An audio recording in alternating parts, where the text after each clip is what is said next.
were a bit raunchy and raucous. We kept you on a really short leash. Nice to be on someone's leash sometimes. I was gonna say, with that hair, you better play an instrument. It is so rock and roll. I love it. I think she's a they. That didn't come out right. Can you do this for, People would do a anything for a donut? t-shirt. That's like genius. We are super excited about having you because I read up a little bit on what you do. And first of all, I think it's amazing. I'm going to let you tell our listeners and viewers what you do. And JD, I think you know a little bit about this too, but we want to hear it like in I your looked you words. up. Yeah. Not to be creepy.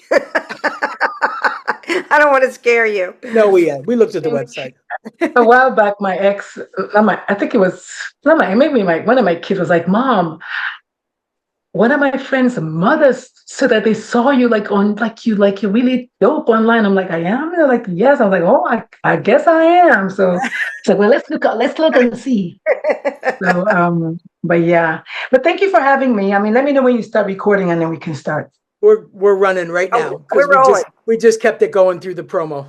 Okay, all right. So tell us in your words what you're doing, but how you came to do it. I guess I could ask you, how much time do you have? We have all the time it takes because what you're doing is that important.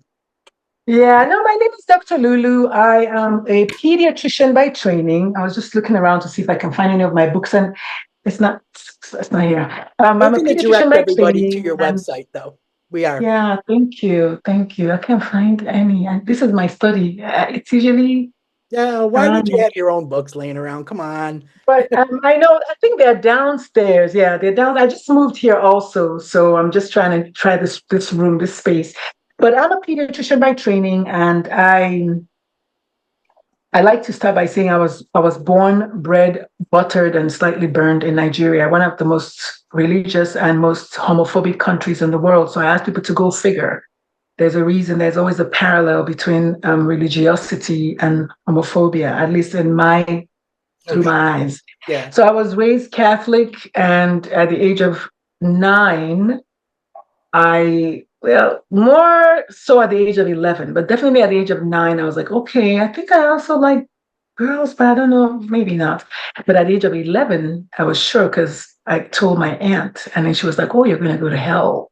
I was like, "Oh, wow. You don't want to go to hell. We're Catholics. We're Catholics. We're Catholics." So I tell people that I effectively pushed everything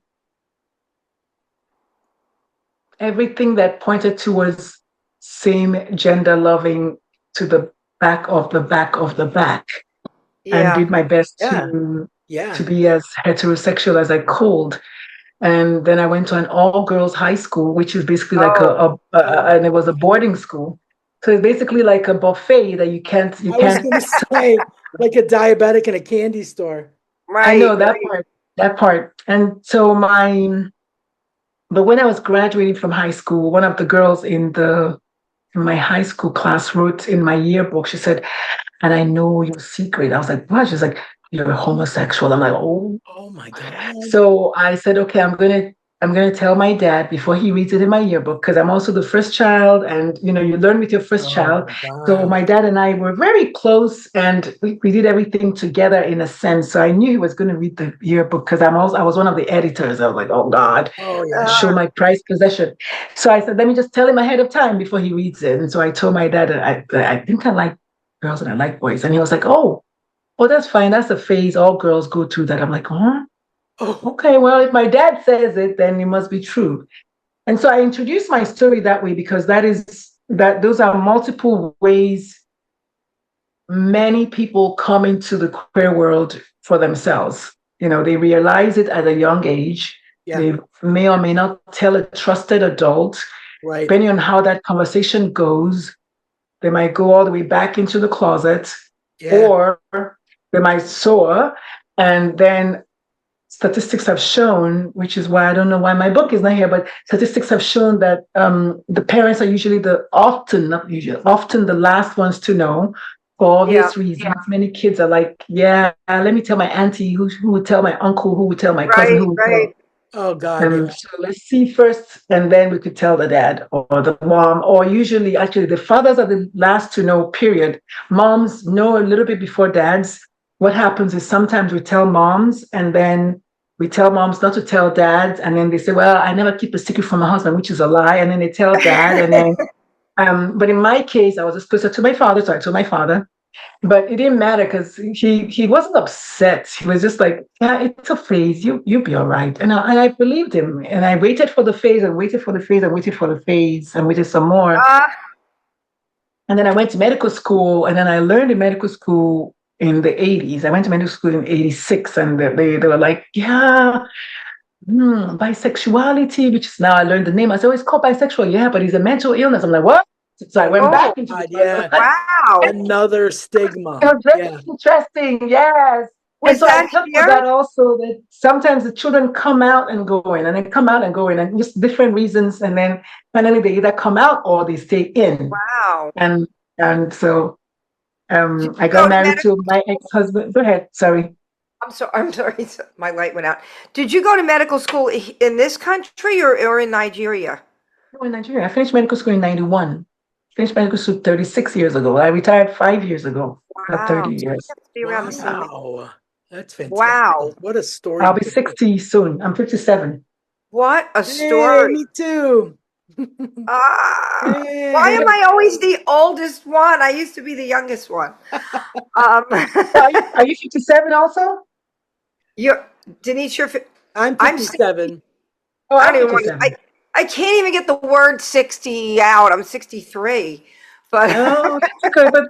But I mean, I think once upon a time it was kind of not cool to say your age, but honey, I just tossed my age out there, and I just like, I'm almost 60. They're like, what? I'm almost 60.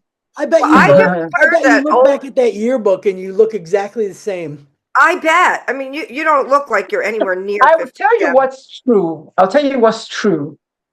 The dress I wore for my graduation from medical school is still my size, which is crazy. Wow, that's amazing. For multiple reasons. Fantastic. Yeah, that tells you the kind of hoarder that I am. But also, I'm proud of myself because gorgeous. Wow, I gave birth to them. What a beautiful family. I said it. I knew you were going to look the same. Yes, look at that. Without the hair. The baby is 22 now. He was 14 here. So this is a minute ago. Wow. And just growing up, I was a bookworm, always been a bookworm. And there was a book series of books from the UK. They were called The Famous Five. I don't know if you all know them. There was a movie, but they had like a series, like on a kind of like a Hardy Boys kind of thing, but Famous Five. So those are like siblings who used to like solve mysteries. And one of the siblings, her name was Georgina. And one day she cut all her hair and told everyone to call her George. And don't you know, when I was getting my confirmation in high school, I was like, I want Georgina. And I want everyone to call me George. Well, that lasted 2 days. Still, it lasted 2 days. Yes. I got the name Georgina. It's officially my confirmation name. I don't even like Georgina, but I wanted to be like George because George cut all her hair. I wanted to wear boys' clothes, and I was just like, yeah. But I was like, oh yeah, my name is Georgina. That's funny. Fantastic. And so you went through all of that. And you just like, now you're retired, but you're not really retired because you're starting an LGBTQ like coaching for kids, right? Or for youngsters, or is it for adults too? Or I got the I think a lot of people. Yeah, I mean, everyone, including my own children, everybody thinks that because I'm a pediatrician, my coaching is for children. Every time, everywhere I go. Oh, you also coach adults? Yes, coaching is not medicine. So it's like, coaching is not medicine. But so the story goes, my ex-wife was like, I was telling her when I was active duty Air Force, I was telling her every time I would come home, I would say, you know what? There was another kid today who was suicidal. And then there was another kid today who was depressed. And there was another kid today who was like, I mean, why do you think all these kids are coming up, being suicidal? I had already lost one patient to suicide at that time. But Oh I my said, God. well, I don't know, maybe because their parents are in the military, because their parents are like deployed. So we kind of gave that theory, and then I moved on. And when I got out of the Air Force, and my patients still were heavy on suicidal, depressed teens, Depression. just teens in Depression. crisis. Yeah. And so I started talking about it, and I said, do I smell a certain way? Is there some kind of smoke coming out of my head that these kids just like make a beeline for me? And then she was like, well, maybe it's the aura that you give. Then people give like a really caring aura, and they feel like they can really like talk to you. I was like, yeah, but why are they going through this? So she was the one that said, you know what? Maybe you're talking to the wrong person. I said, what do you mean? She said, maybe you should be talking to their parents because they're telling you all these things are happening at home. Yes. And so I said, well, I'm already talking to them. She said, yeah, but maybe you're talking to them as a doctor. Maybe you should talk to them as a coach. I was like, what the fuck is that? She said, I don't know, but my sister is a coach, and maybe I don't know, look into it. I was like, okay. So literally, I was like, I don't know anything about coaching, but I'll look into it. So I looked into coaching. And then, but before I did that, I was like, I just wasn't convinced. I was like, I'm already a doctor. So she said, well, the other thing you could do is you could just maybe just see just the patients, just see suicidal youth. I was like, yeah, but can people do that? So I called up the state of Texas. I said, hello, my name is so-and-so, and I'd like to open a practice that only takes care of suicidal youth. Is that possible? And the lady said, ma'am, actually today is Cinco de Mayo, which is interesting because the lady said, ma'am, if you only, as long as you have a license, if you only want to see those who are born on the 5th of May, like literally she said, if you only want to see who are born on Cinco de Mayo, because that's San Antonio, Texas. So it's huge and like heavily like, she said, if you only want to see those who are born on Cinco de Mayo, you can. I was like, I can? She said, yeah. And so I gave birth to my brand new, my practice then, which was called Dr. Lulu's Youth Health Center, and it was only for suicidal youth. And let me tell you, the doctors in San Antonio were so excited. They were like, "Thank you, take all my," because nobody wants to see a suicidal kid. They're like, The need. It's a huge responsibility, I think. Yeah. Everybody was like, somebody has to do it. I didn't look at it as anything. I just looked at it as talking to the same kids that I've been talking to my whole life. And that's exactly the attitude that I had. And it was like, oh my God. Or what if one of them, as I didn't lose a single kid, knock on wood, because I'm just like, we just hang out. Yeah. Oh, you want us to meet at the basketball court? Okay, I'll come see you at the basketball court today. Oh, you want to meet at Starbucks? Sure. What do you want to drink? Let's talk. And it was like that. And then the lockdown came. Oh yeah. And I was like, God. So we had to, Texas did the lockdown.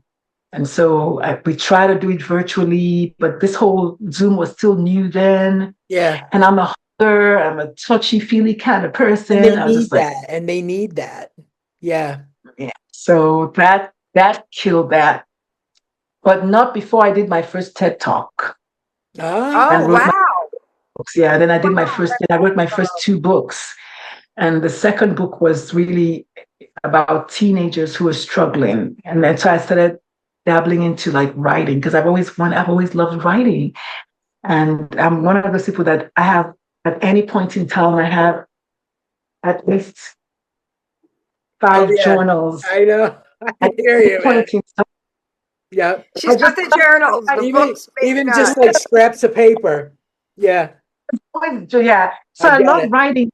Yeah. So anyway, it's just like a kind of, but I've just been slowly but surely paving the way towards where I am today. It wasn't linear, but it all led to where I am today because I started like, someone was like, well, have you heard about a TED Talk? I said, no. She was like, well, a TED Talk is like, because you can talk about suicide. I'm like, I can? And I was like, yeah, because you're the only one we know that works with kids who are suicidal. I was like, okay. I mean, it was just like, sure, what is a TED Talk? Look up. Oh, okay. Right. Look up some more.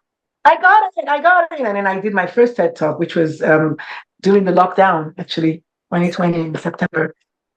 And then I did the second one and then a third one, and now I'm about to do my fourth one. So it's just one of those things that everything's just kind of led me to here. It wasn't linear at all, but it was just like kind of a slow churn. That's And really like beautiful yeah, way to put it, that it wasn't linear, but Right. it led you to this moment. And now you've got, is the website Dr. Lulu's Pride Corner?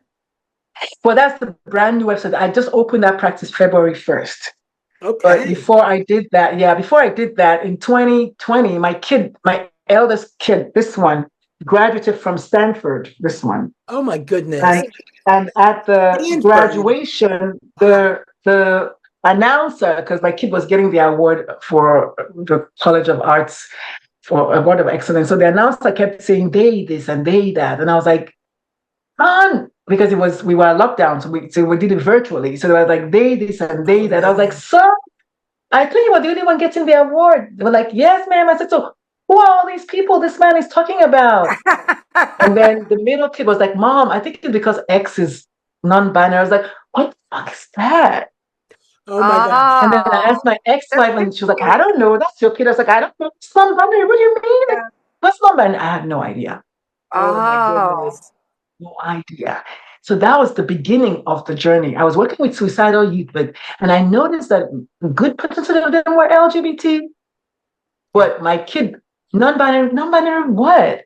Yeah. And then, for just kind of, so I said, I thought you were just gay. And then I asked my ex, she's like, she's like, I'm not. I said, what do you mean? She's like, I don't know. I was like, no, but it's not that way. Now I got to look up non-binary. Non-binary? Gender non-conforming? Yeah. I know, baby. Look at this. What's this? It's like, yep. So what does that mean? So my kid was like, well, she sent us a link to the Gender Bible, is what it was called. So we were learning about it. And at the end of 2020, on December 31st, 2020, we were dancing and singing and welcoming the new year. And then my ex-wife walked into the room. She had been drinking a little bit. And she said, I'm leaving. And I was like, where are you going? It's midnight. There's no store is open. She's like, no. I'm leaving. I'm like, what?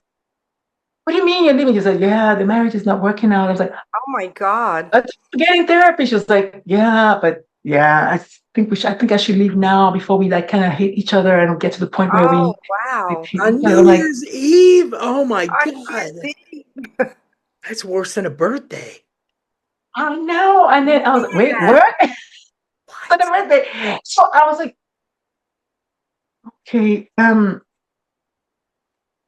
okay. And so I was just like devastated. Yeah, oh my God. And then, but in hindsight, she was right. We were not going anywhere. And I tell people, I said, I think the marriage was already on the rocks. Yeah. And then COVID, the lockdown was the final, that happened to a lot of people. Yeah. Oh man. But she was right. We're still friends to this day because we parted ways before we went at each other. I mean, she was right. Yeah. We're still friends to this day, which is kind of crazy. But the reason I tell the story is because I think it's normal. Yeah, but the reason I tell the story is because we lived in Texas. You have to be separated for a year before you get your divorce. So a year later, around Christmas time, everybody was back home, just me and the baby, because everybody was gone back to college. The wife had moved on, all that. And on Christmas morning, the phone rings and I'm somewhere between cooking something or whatever. And then I run and pick up the phone because it's my eldest. I'm like, yeah. And she's like, Mom. I was like, yes. Like, I'm trans. What? Oh. Turn on the perspective. Every new year brings you new news. New life-changing news. So I'm like, she said, I'm transgender. I thought you were non-binary. Like, what is? So they were figuring things out at their own pace. Yeah. Okay. But you know what? But They brought you along for the journey. Yeah, well, no, and well, at 22 though. So I tell people all the time, I said, if the house is safe, because I mean, all the stories I tell, because, I'm a storyteller, true, but if you listen to my stories, like the message is in the story. Yeah. If my house had been safe, my kid will not call me from New England Conservatory of Music on Christmas Day to tell me that. right, She will Right. have told me at the age exactly, of 5. Yeah, exactly. because one of the things I say Yeah, is, I was like, trying to find my words. She's like, Yeah. okay. Oh, so I had 3 weeks of like fetal position. What does this mean? What's this? She's like, I've already started transitioning. I'm like, Oh. oh wow, so anyway, I tell the story because a lot of parents don't realize that if your home is safe, your kids will invite you in. So my second TEDx talk is titled Rethinking the Closet, Coming Out versus Inviting In. So I realized that as queer people, we have to reclaim that. I don't have to come out to you for nothing, but if you're safe enough, I'll invite you in. So Yeah. again, just flipping it the excellent way that, point. yeah. So we have the ownership because it's my Yeah, party. So not only do I have a right to invite you, I also have a right to disinvite you or Right. to upgrade you to VIP status. So it's my Nice. life. Yeah. And so I say this because when a mother says, well, I just can't keep the secret from your dad, you can get uninvited, mom. Yeah. yeah.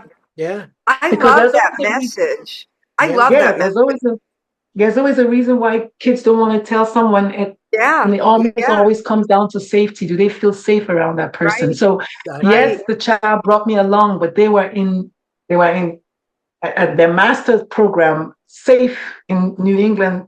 I couldn't, what would I do? What could I do? And to her, that was safe for her. So she was Yeah. able to tell me from that distance. And I had enough time till she got back in August before, when she was done with her master's. And I'm just trying to paint the picture for you. So it wasn't, Yeah. and I tell the parents, I made all the mistakes so that they don't have to. Because the truth is, Yeah. she said, Mom, our house was extremely homophobic and extremely transphobic. I was like, when? She was like, remember during the Americas, when we're watching America's Top Model? I was like, yes. She's like, well, you and Auntie Linda always made fun of, Miss J, who was doing the catwalk thing. The other one, I was like, oh, we didn't know. She said, yeah, but I know you didn't know. But because you were making jest of them, I wasn't going to tell you because I didn't feel safe telling you. And these are true. This is true. Yeah. So the kids listen to you. They hear what you're saying, Yeah. and they make their own conclusions. Yeah, Well, if yeah, mom is going yeah, to make fun of every, we used to say, well, why does he have to be so gay? Why does he have to be so gay? This is a woman in a relationship with another woman living together right. saying, Yeah. Yeah, so I come back to internalized homophobia. We all have some degree of that bias, right? We were yeah. okay with us living together, but we're not okay with the gay man being his gay self. Yeah. Yeah. Yeah. That's interesting. They That's a really they do. interesting They pick up dynamic. on it. They pick up on cues and all of that. And Everything. yeah, they are like little sponges. One day I said, yeah, they're SpongeBobs. And then one day I said, and sometimes I say SpongeBobs and SpongeBobettes. Yeah. But one day I said to her, I said, "Oh, I'm so excited. I'm so happy that I finally got my girl." I think something like, I'm paraphrasing. Something like, Aw. I'm so happy. And she said, no, I think I said, I'm so glad I finally got my daughter. And she said, Mom, you've always had a daughter. Oh, Oh, yeah. Yeah. Which is funny she said that because, well, not funny, but she said that because the entire time while she was growing up, my go-to phrase was, stop acting like a girl. Not a girl, you're a boy. oh, And again, wow. I'm telling you the stories because these are the things that parents say. Yeah. Yeah. Well, you're not a girl. Why are you acting like that? Why she would tie her sweater on her hair. Say, Mom, look, I have long hair. I say, no, you don't have long hair. Take off that sweater, right? Or she Wow. would tie it on her waist and say, Mom, look, I have a skirt. I say, no, you don't have a skirt on. That's, Oh, I'm just saying that these are the things that we do subconsciously, but somewhere deep inside of me, I was raised Catholic. Gender diversity wasn't something that we even discussed, talk less of like course, even sexual, right. you know. So it's like, don't do, because in my head, I was like, people are going to say I made the kid gay. I just knew that. So at the back of my head, I was like, no, you're not. No, you're not doing it. Yeah. And my ex-husband, to this, well, he's passed on now, but he believed that I somehow made the kid gay Oh man. because I was softer towards gay people. I was more accepting of gay people. And so the kid got that energy out of me somehow. I don't know. So it's like, it was crazy. I was going to ask you that if you felt that way, or if anybody made you, suggested that to you, because I have some friends who are same-sex couples that end up having a gay child, and then they feel like, is that because of the way we are? Yeah. But how many gay people come from heterosexual families? So, parents. I say that a lot. So it's I like, do. I don't I think never that saw has a anything gay to do person. with it. No. So TV. here's the thing. We will never stop having, and I prefer to use non-heterosexuals than homosexual, but we'll never stop having non-heterosexuals. Why? Because heterosexuals produce non-heterosexuals. Yeah, that's so true. A man and a woman, that fusion is what gives birth to kids. Two women cannot give birth to kids with the same genetic pool, if you know what I mean. Two men cannot. So as long as we have heterosexuality and procreation, there will always be that. It's always going to be there. So I don't feel people that think that, though. single moms. Do you feel that like in today's society, I think kids are more prone to discovery early, because when we watched TV, there weren't a lot of gay folks on, so it was always Mr. and Mrs. Cosby, and that didn't make me heterosexual. Exactly. So exactly. Yeah. I know, but you can't tell anybody that. What I usually tell them is, I tell myself, look, who do you know in their right minds that's going to say, God, please make me gay with a side of fries? Right. With a side of fries. In today's world, when it's like you could literally be unlived for that.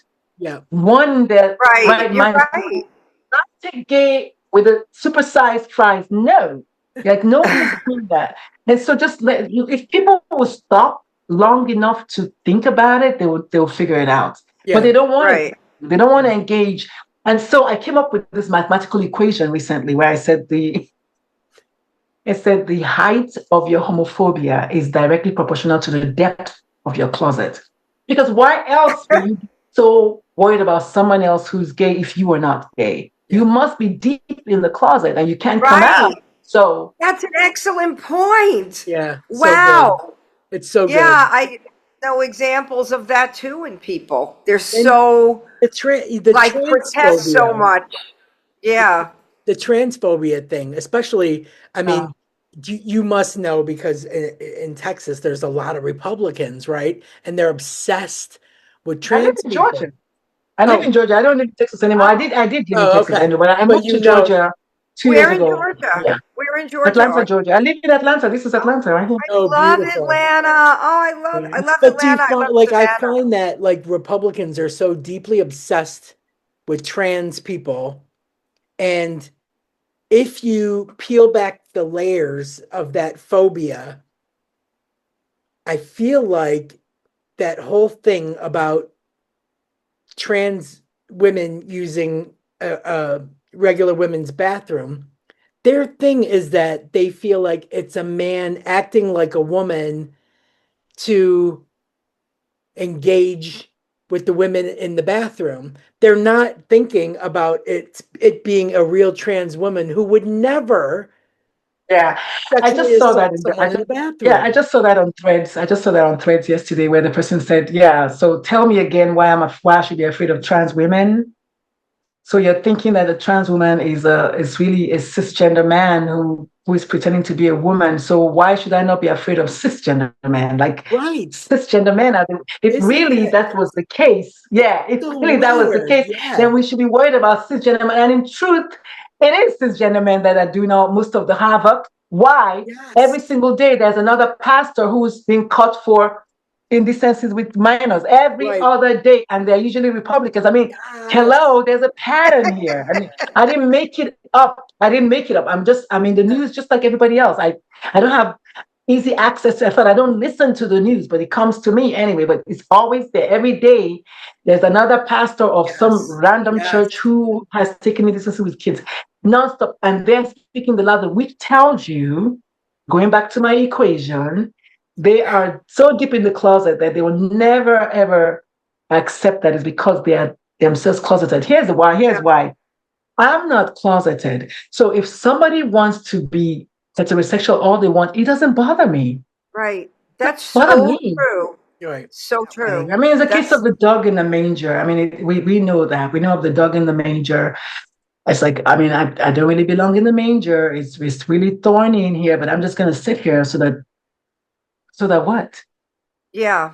I'm just going to sit here anyway. That's it. I I don't would know. love to hear your TED Talk. Yeah. Where are your TED Talks? I would love to hear I your have 3 TEDx talks. The first one is titled Childhood Trauma and What We Can Do About It. That's the one about child suicide, youth suicide. And the second one is titled Rethinking the Closet, Coming Out versus Inviting In. And then the third one, and that's where I made the case for inviting in as opposed to coming out. And then the third one is titled Let the Children Lead. I want parents to parent as students of their children. If you come in thinking I already know my child, then your child is not going to tell you anything about them. But the truth is, the only way you can know your child is allergic to peanuts. You have to give them peanuts. I mean, there's no other way. And as a pediatrician, I can say that, right? And so I make a case for gender diversity. And when we assign a male at birth based on a genitalia, which I call a genital identity, because that's all we see, right? So, he's a boy. And when we assign that, which is medically sex hormones cause their genitalia, true. But then we also attach a gender role to that and a particular kind of expectation of gender behavior to that. And that's the problem. Yeah. Because nobody says only women can cook or only women can feel emotions, right? But society says that. And no one says only women can wear skirts, right? But society says that, except if you go to Ireland and then they wear, it's like, well, why are we doing that? So, and then in Texas, men wear high heels. Have you seen their cowboy boots? They're this high.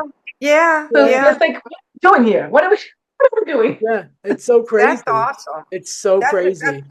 You make some amazing points, Dr. Lulu. You really do. I mean, really, really amazing points. Yeah, I I've love only it. written 2 books about this, right? So She's got a lot more. Could I ask you? I've written 10 books in total, but 2 of them are about the LGBT community. My first one, which I can't find here, is titled About Your Black Transgender Child. And that took me 3 years to write because I was so like imposter syndrome, if that's a word. Because I was like, I need this book to be perfect. I need this book to be perfect. It has to come out right. I don't want anybody to say, oh, it's over there. Okay, never mind. It needs to come out right. I don't want anybody to say anything about the science or whatever.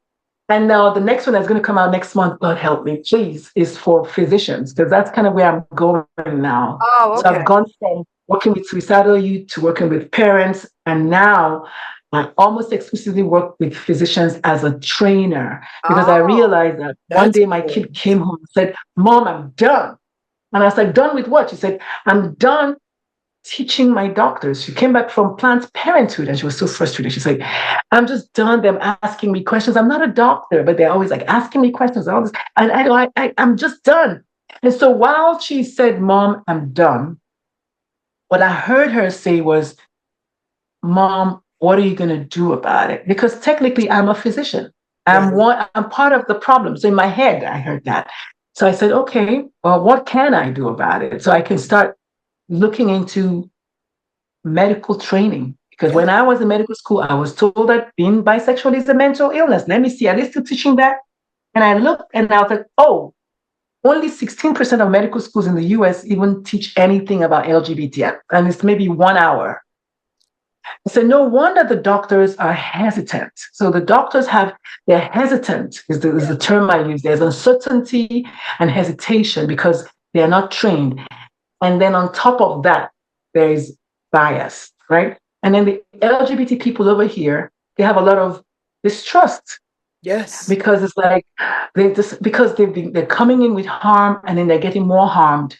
Listen, I got kicked out of my Nigerian doctors WhatsApp group because I said, you know, those patients, you took an oath to do no harm to them. They're like, we are religious and you're not going to, until they kick me out.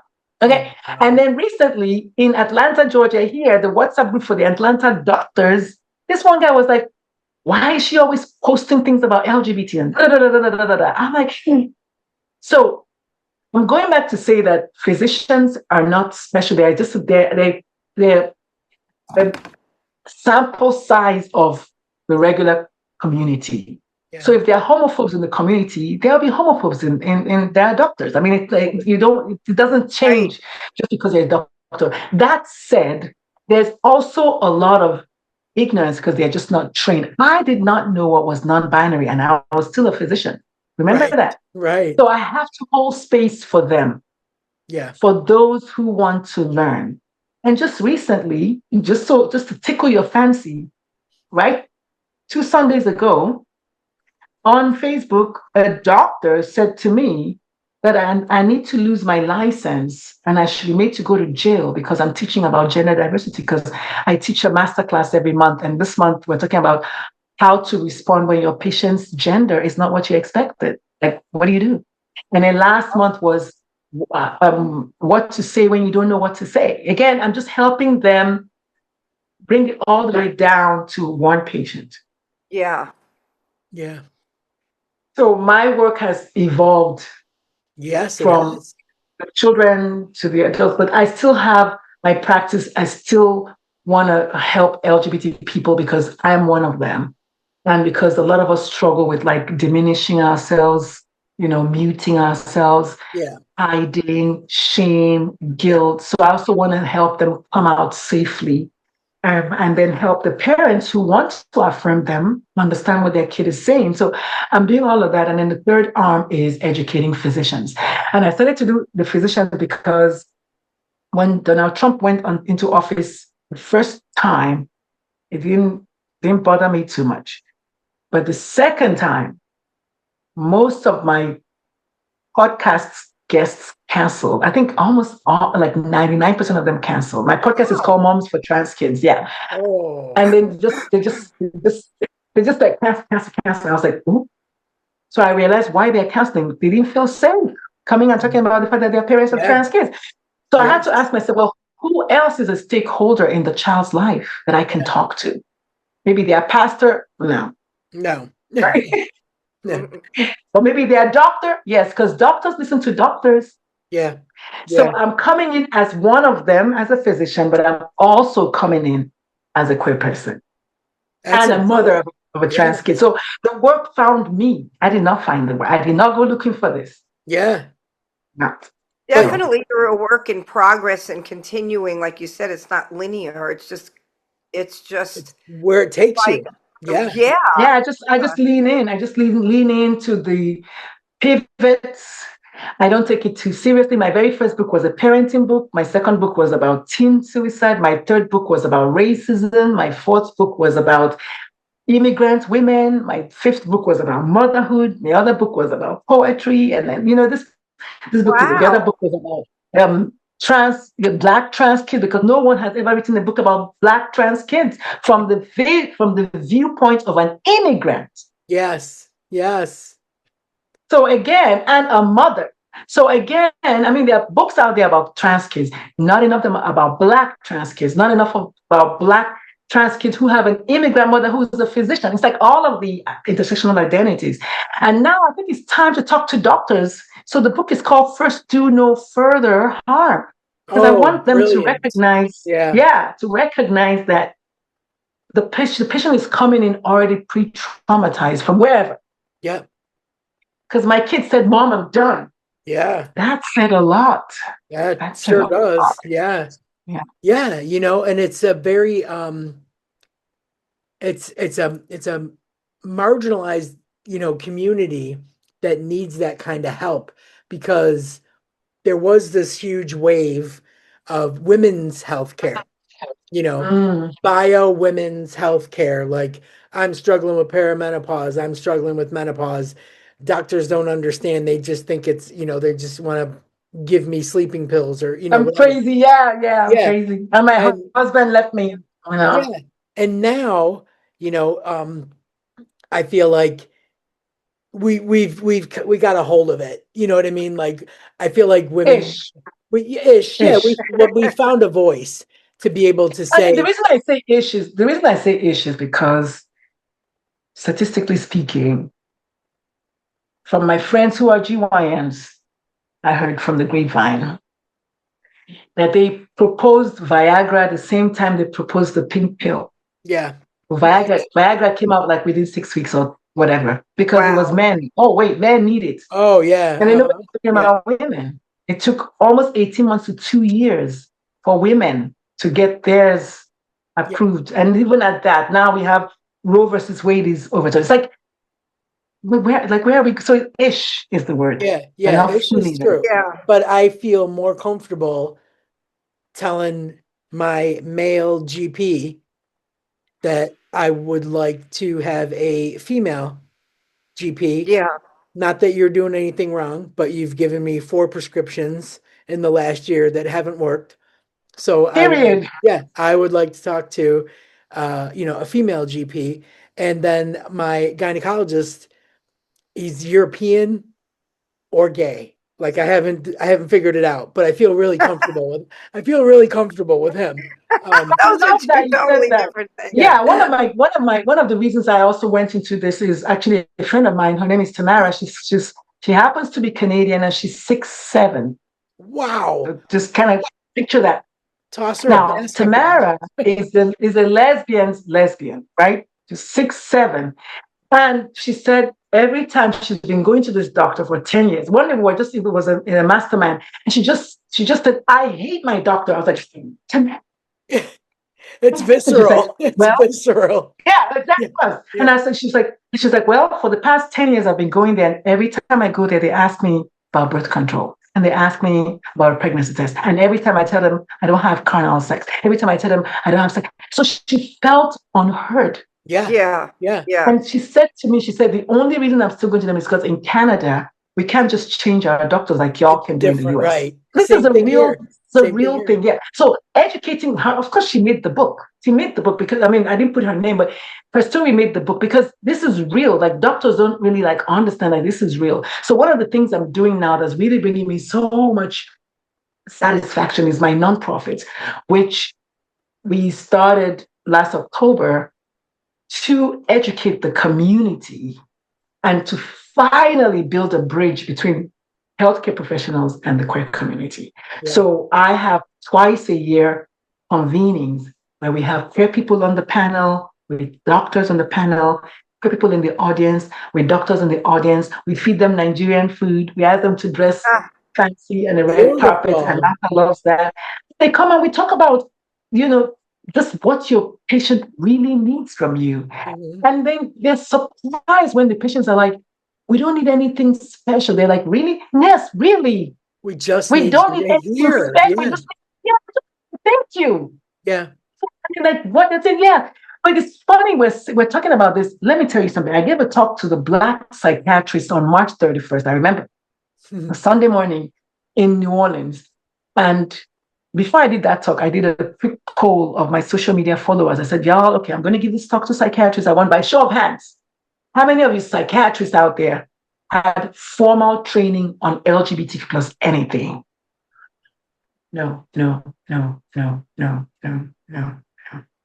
I said, wait, you're the psychiatrist.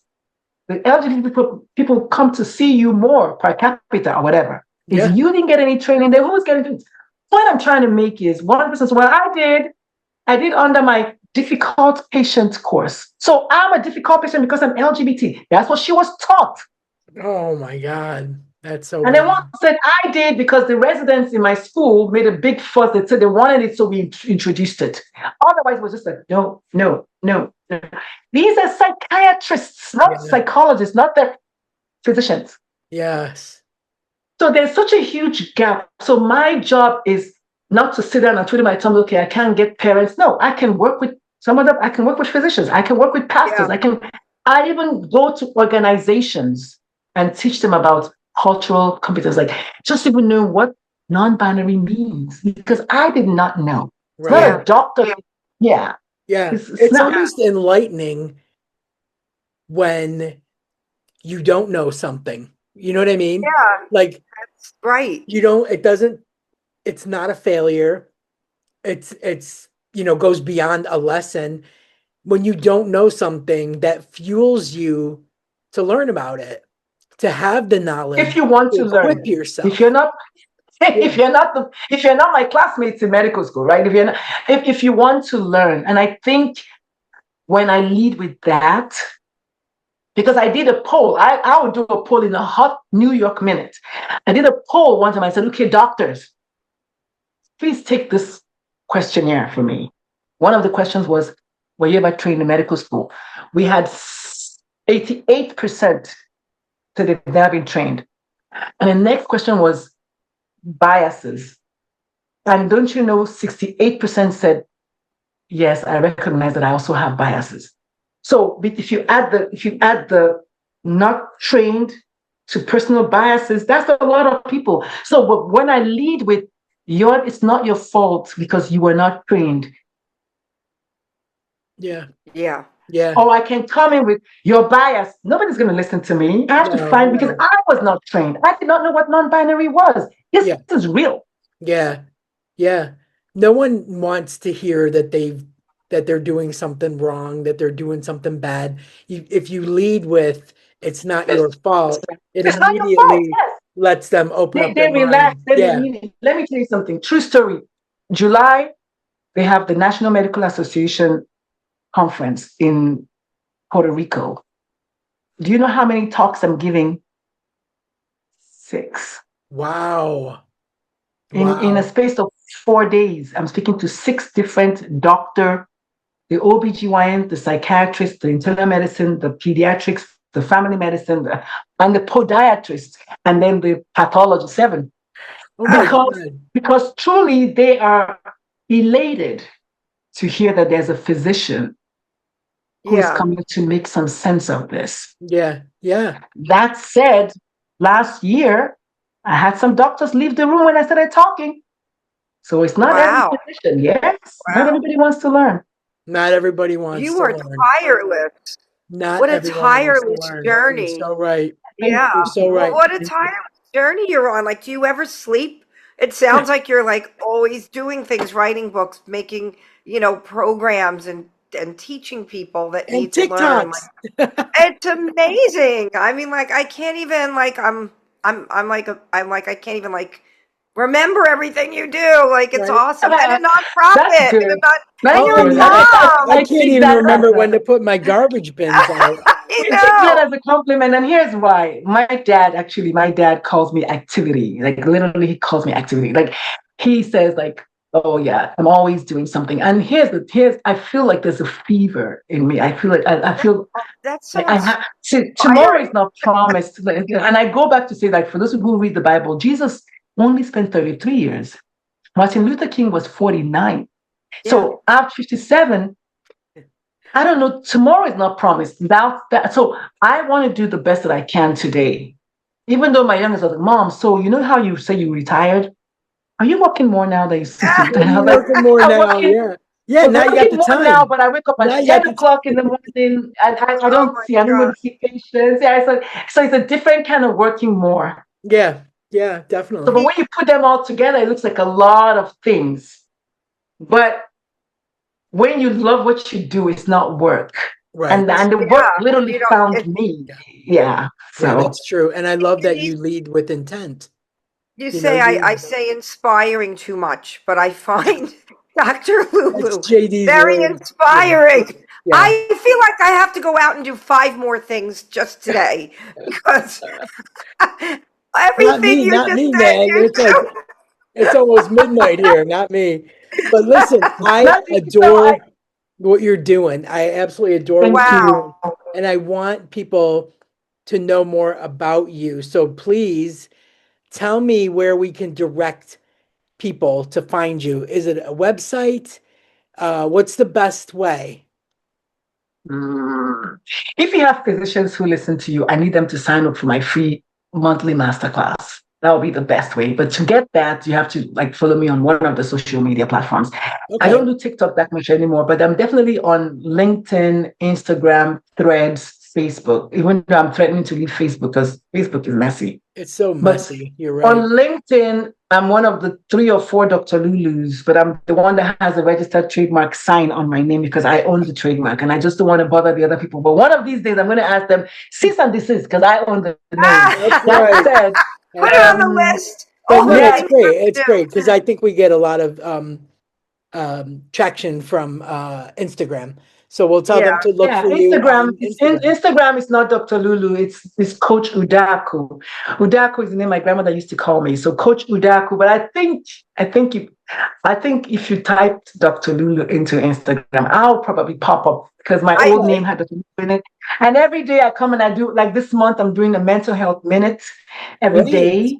You're talking about just just talking about 1 minute about Another like today I thing. talked about Today I Right? talked about like checking with your strong friends.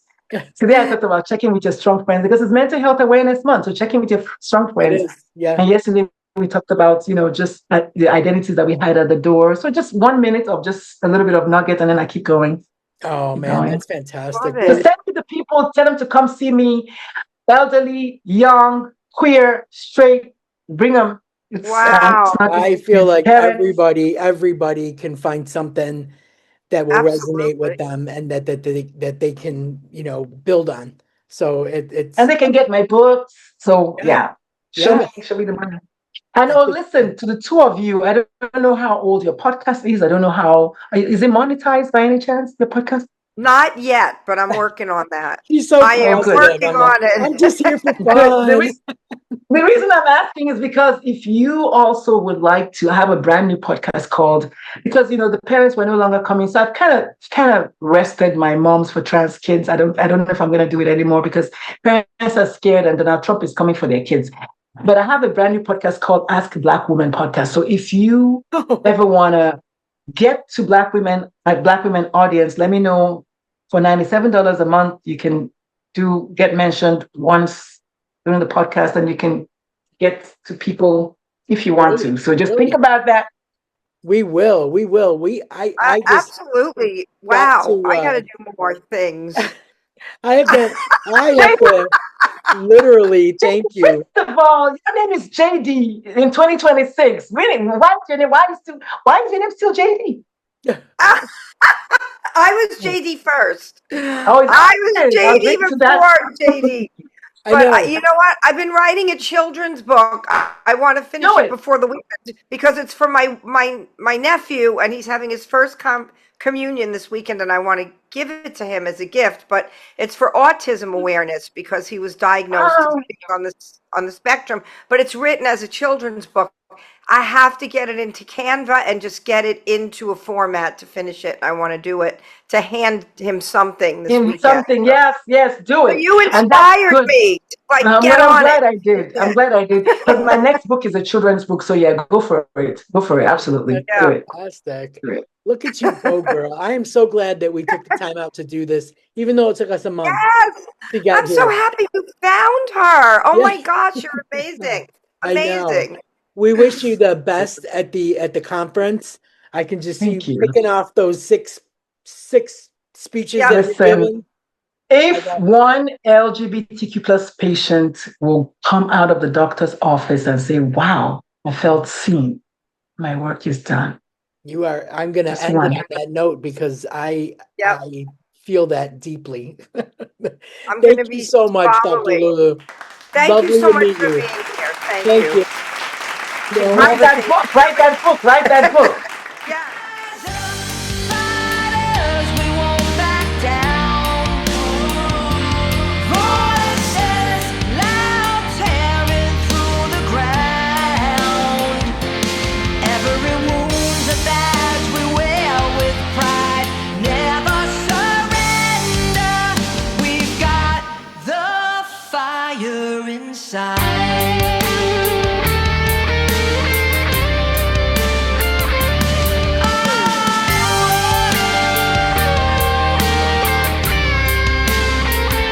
Told to hush, told that we're too loud, but we scream and we'll never bow. Tears and scars forge this steel. No more doubts, this power's real. We are unbroken, we're the storm. All their rules, we've torn apart the norm. No apologies, hearts ablaze. We're the sun, we're the endless days. Rise up, fighters, we won't back down.